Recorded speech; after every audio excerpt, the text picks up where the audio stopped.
So, Congressman, let's start there with your former father-in-law's story today about your daughter and the little blue bunny doll that she cannot sleep without. If it's true, that sounds like emotionally abusive behavior toward a toddler to refuse to give it to her when she can't sleep without it. Jake, I would agree that if that were true, that would be incredibly disturbing and that the senator would be right. However, he has taken 2 years to publicly acknowledge for me to resign from my seat. Why is that, Jake? If he truly believed, like, I'm a father to a 2.5-year-old daughter, I believe that you're also a father to children. And I don't know if you're actually a father to a daughter. But what I can tell you is, well, Jake, then what I can tell you is that if my daughter came to me and she said, my ex-husband did X, Y, and Z, and then I waited because I was nervous that a political live stream was going to expose a deeply impersonal, embarrassing matter to the senator for him to take that action. Sadly, this has nothing to do with my daughter, Jake, and that's what this entire thing is about. This is nothing more than an individual who's being politically vindictive and talking about a blue bunny when I have text messages I can show you from our parent coordinator, who is a mandatory court reporter, who said that Mr. Moreno would be coming over my home, and then another individual came who I don't know. Well, first of all, Congressman, you're faulting him for both not saying anything for 2 years and for saying something in the last 2 days. Well, that's because, Jake, it's possible that he didn't say anything because his daughter didn't want him to say anything because he didn't want this to become any more of a spectacle than it's become. You could say that, but also dealing with this in a private family matter, then why couldn't we had a conversation a year ago? If Mr. Moreno felt this was the case, why do we now have to be here on national TV exposing all of our personal family drama? Why didn't he come to me and say, Max, I don't believe privately that you should be in the United States Congress and that you need to look for a pathway out, and I do believe my daughter. I don't know, but it's not really the issue, though, right? The issue is, the one I asked you about is, did you hold this doll hostage? Because that is emotionally abusive behavior. Mr. Tapper, no. And just to further more than that, there have been 2 investigations that have already been looked into me. And I would like to just have a little bit of moment to explain. The first investigation that was looked into me was that my ex-wife, Emily Moreno, filed a report of child abuse against me. That first incident, 2 individuals were held liable for abusing my daughter at a daycare, which I have a private settlement agreement from. I was found not guilty. They looked at my fingerprints. They made me take off my shirt. They made me look at my body to make sure that I didn't abuse my daughter. And that was number 1, Mr. Tapper. Number 2, when I was reported for child abuse for my daughter for a broken collarbone, my daughter was in my ex-wife's care 9 out of the last 11 days, and she took her to the emergency room, which is a contempt violation from our shared parenting plan. Furthermore than that, Mr. Tapper, is this. These matters have already been looked into. Ms. Moreno has already gone to the police. The police are not investigating it. Ask yourself, why aren't they investigating these things? You see yourself, I am not getting any special treatment. I have never done these things. These things have already been investigated. Yeah. I have no police reports looked into me, and we actually have evidence, unlike the other side. And so, you know, it's an honor for me to have a platform like this to continue to fight and to continue to show the American people that I've already been looked into. I'm happy to be looked into again. Is there anything that your ex-wife or your former father-in-law, Senator Moreno, say about you that is true? I mean, Senator Moreno said on Sunday that you have admitted privately that you need to get help. This is the unfortunate part about this. Only one person between myself and Emily Moreno who's been actually diagnosed with a medical condition. But have you ever said that? And that's not me. Yes, and I have it in her own words. And but have you said it? Have you ever said that you need to get help, that you need to see a counselor? No, not to him, no. No, to anyone. Have you said it to Emily? Oh, well, Jake, I think a lot of people within this country see a therapist. I've been seeing a therapist over the last decade of my life. This isn't anything new. I don't know why this would be any more important than anything else. I think it's healthy to talk to somebody and to share what's going on within your life and to work through problems. I don't look at this as a negative thing for someone to seek therapy, to go through something. And agreed. Yes, Jake, I've been seeking therapy for the last 10 years of my life. Okay. And I'm proud and honored to admit that. When you did your live stream on Twitter or X on Sunday, you said you were doing so to protect your daughter.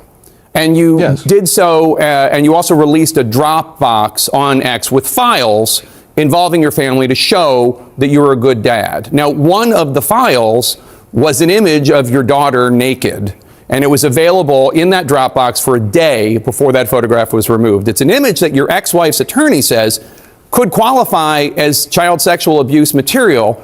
Your attorney has said that he is the one who did that, and he apologizes, but it is shockingly reckless behavior by you and your team. I wouldn't say that it's shockingly reckless. That photo that was put in there is actually a part of an investigation by the Child and Family Protective Services, and that is already public knowledge that people can go and they can look through court-reported mandates. This is being taken very much out of context.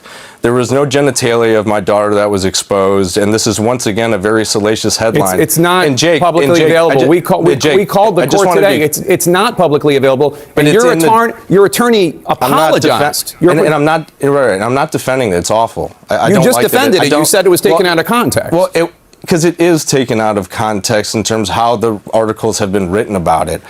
I didn't do this. My attorney took full responsibility. I believe that it's awful. There was never any intent to do that.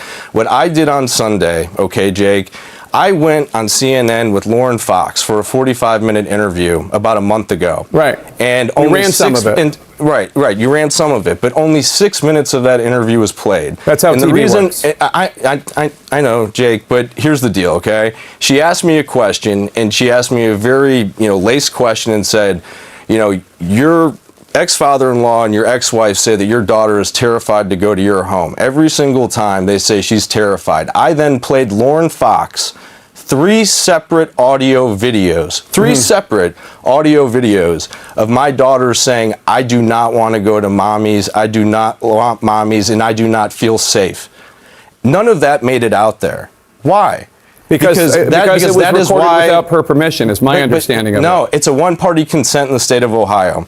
And this is what I've had to do in order to get my truth out. I mean, you could say this is what the media does. They take a 45-minute interview and they clip it to 6 minutes of what they want the American people to see. That's why I did the live stream to lay everything out, but and I'm not hiding. Congressman, I'm not talking about whether or not it was legal or illegal to record your ex-wife. I'm saying that the reason we didn't air it is because it was our understanding that the recording was done without her permission. That's something else. That's discretion. That's journalism. That's not a question of legality. But let's talk about it, because there is a police report from the suspected child abuse incident in February involving your daughter, and that report details that the child protection team says that your child had a right clavicle fracture and, quote, a bruise that accompanies the injury that appears to be in a handprint and appears to have been inflicted, unquote. Now, your ex-wife stated to police that your child told her in the days leading up to the discovery of the injury, quote, "Daddy, kill you." And your ex-wife also said your child had said, "Daddy angry," and "Daddy's house is scary." Now, according to your wife, your daughter articulated these statements to Children in Faith Services. So can you explain why your child may have said those things? Jake, I wish you could talk to my beautiful baby girl. She can't string together sentences like that. She's 2.5 years old. She doesn't have the ability to articulate any of what you just said. That is an entire fabrication of the truth. I have actual video, actual documentation. But didn't you just tell me that through two investigations. You just told me that she had said that she was scared to go to mommy's house. She is, and I have video of it. But now you're saying that she's not capable of saying, "Daddy, kill you"? I mean, it seems like she's either able to say one but not the other. Jake, that doesn't make sense. Jake, to be very direct, this is incredibly disturbing. I am not going to my child to say, "Daddy, kill you." You have to look at the timing of everything that is taking place, right? What about due process? I have already been through these investigations, and I know that I've said that now 3 times, and we're kind of just blowing past this. But these are individuals who do their jobs to protect kids, and the main job of the court and the main job of Child Protective Family Services and the main job of our judge who has been appointed to our divorce case is to make sure that our daughter is safe. And every single one of those individuals has agreed with me. I have full shared parenting. I still have full medical parenting, half. I still have full half education. If any of these things were true, Jake, a judge would have taken our baby girl out of my hands. What you have is a very sadly politically motivated scenario to where, you know, people want to see me go away, and all of this happened, and I'm not joking. Yeah. Take it for what you want. Look, this live stream, Yeah.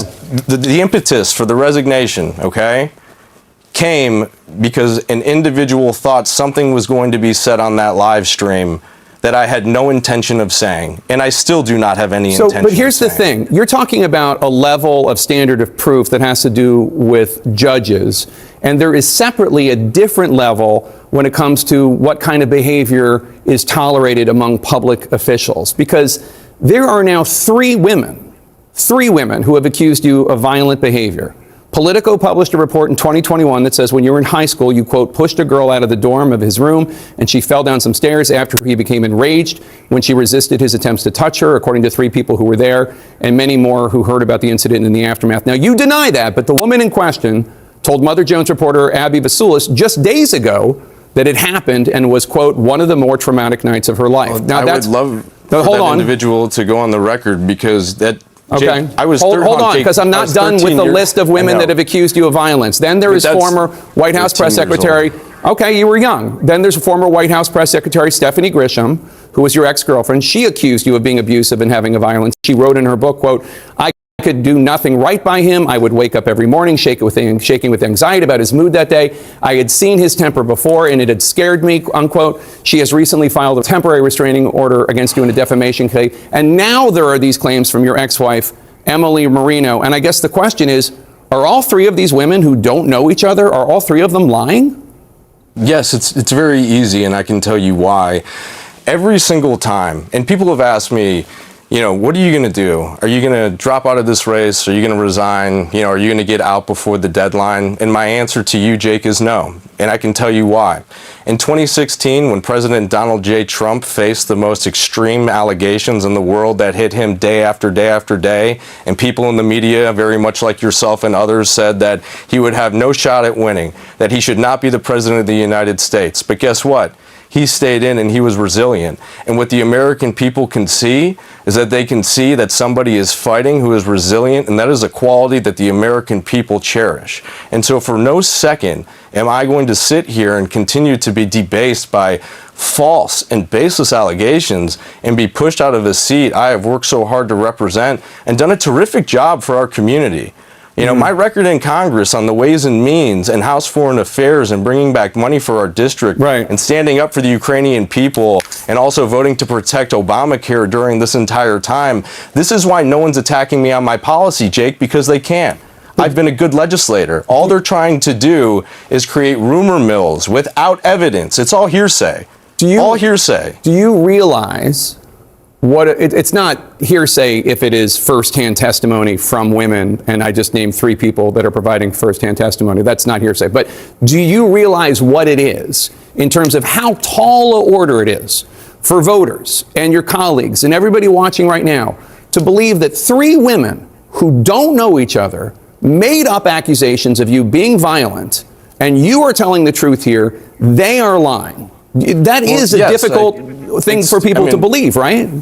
No, not in this instance, because every single one of these things that you're brought up, unlike other candidates throughout the country, I've already had investigations into. The domestic abuse allegation that you're referring to against my ex-wife, Department of Child and Family Services already reviewed that, and they viewed that nothing happened. Bay Village Police Department, Miss Moreno filed the police report. The prosecutor looked at it. They looked at it for a very long time. There was nothing there. My case is much different than everyone else that has been laid out before. Yes, I have tangible evidence, and I have also had investigations that have cleared me of every single thing that you have mentioned, except, to be clear. Let's talk about this, because in the custody lawsuit, there was a discovery phase. And Emily Marino's lawyers asked you a series of questions about past alleged incidents. And some of them you denied outright. No, that's not true. No, that's not true. And others you refused to answer at all. Your lawyers claimed they were not relevant. And the ones you didn't answer include the incident involving the stairs or your past alleged drug use. If you ever referred to the birth of your child as, quote, setting your playground on fire. if you were ever kicked out of college. You wouldn't. Well, you wouldn't answer them. I mean, I can tell you that I never did any of those things. Why can't you? Because, well, Jake, if you're wondering, I'm happy to answer those questions. I should say I have to you. smoked marijuana. Right. I'm sorry, I take that back. I have smoked pot before it was legal. So Okay, I'm getting it all out on the table. Yeah, and that's great. So have I. And I don't think, previously when I was younger or even, a few years ago, there's anything wrong with cannabis use, as it's legal in 39 out of 50 states in the country. In the Mother Jones story, it said when you were picked up for the drunk driving, you had ecstasy in your system. Look, once again, these are already investigations, and we're bringing up things from 15 to 20 years ago. Why wouldn't you answer those questions in discovery? Why wouldn't you answer the questions about whether or not you would push that girl down the stairs? Well, because it never happened. Why would I give something credibility and answer for something that never happened? But you did that for other. You did that for other questions. This woman isn't even coming forward. I don't know who you're referencing. Unless these people actually put a name to these allegations and come forward, I don't know how the American people can continue to believe things like this. When's also concerning. When's the last time you ever used illegal drugs? Because you're being drugs? Yes, because you're being investigated right now by the House Ethics Committee. The last time, I would have to say, the last time I had illegal drugs would have been, several years ago. I don't have a time frame on it, but I don't use illegal drugs. No, Jake, this is what they're doing, okay? This whole, needles thing, this is testosterone replacement therapy. People are painting this as something that it's not. Secretary Hegseth, who is the Secretary of War, just 3 weeks ago, allowed our entire military, who are males, to take testosterone replacement therapy. That's what I was doing. I have not been using any illegal drugs. This is nonsense, and this is much more of how Mr. Moreno and and my ex-wife are continuing to put this stuff out there. Well, I think it's because I think it's because there are three women that. I think it's because there are 3 women that have alleged violence. I don't think any of this is actually about illegal drugs at all. I think it's because 3 women have alleged violent behavior by you, and 2 of them are fairly high profile on the record. Women. Jake, once again, the one part that I am never going to back down from and that the American people need to continue to look at is, number one, I have had 2 full investigations that lasted almost a year into these child abuse allegations and into these domestic abuse allegations, okay? And you say you'll never back down from it, but you sued Stephanie Grisham for defamation, and then you back down from that suit, right? No, that's not true. There was a settlement agreement, and so I would love to talk to you about that, but I can't. But I didn't back down from that, and it was settled, and there's a reason for that, and that's all I can say regarding it. Let me ask you. But if you're asking, you spoke with the president yesterday. Did he tell you what he is telling aides privately, that he does not think you can win? Look, the conversation I had with him yesterday at 9 a.m., and I've gotten a million phone calls about this, and this is what's so troubling. Look, he called me and he said, Maxie, it's going to be a tough race. And he said, I don't know if you're going to be able to, pull this one out. And you know what, Jake? I reminded him of the same resilience that he had when people told him that he was going to struggle in 2016, and he became the 45th president of the United States. And I have the utmost confidence that my constituents back home know me. This race is a home race. This isn't about what the national media thinks. This isn't about what people in California or New York or Florida think about what goes on in Ohio 7. What you're going to see here, Jake, is that I am going to be successful in this November because my constituents know who I am, and they also know who my ex-father-in-law is, and they also know who my ex-wife is. And that's why you've seen people aren't running from me. My numbers in fundraising are strong. Speaker Mike Johnson, everyone else, they're standing behind me. No one has told me to get off the ballot, and that's because they know I can win this seat and see this through. And that's what we're going to do. Let me ask you one last question, and I do appreciate your taking the questions here. Yeah. Is there anyone in your life, whether it's Republican leadership or your family or your girlfriend or anyone, is there anyone saying it really might be in the best interests for your daughter and for your own mental health to drop out, take a moment? You're still a young guy. You can always come back, that it might be actually in your best interests to drop out and your daughter's best interests? You know what? That is a question, Jake, I have been struggling with, over the last couple of weeks. But I'm going to look at you the same way I think you would look at me if you were in my shoes, which is I am never going to give up. And what I mean by that is my daughter's going to grow up one day and she's going to see all of this. And she's not going to see that her father caved to political and social media pressures for something that he never did. And furthermore than that, there are more than 50% of the people within this country who are divorced. And men get a really bad shake when it comes to family court. And it's not addressed enough in any way possible. And so here's what I can tell you is that I've received more support than ever from our community, from the people where I live. And that is why we are going to stay in this race and be successful. And you're right. The allegations, they're incredibly troubling. I agree they're troubling. But if they were true, I'd be in prison.